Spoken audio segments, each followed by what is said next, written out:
Hello everyone. Are you wondering what aromantic means?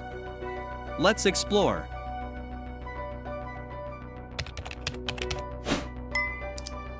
Aromantic refers to someone who experiences little to no romantic attraction to others.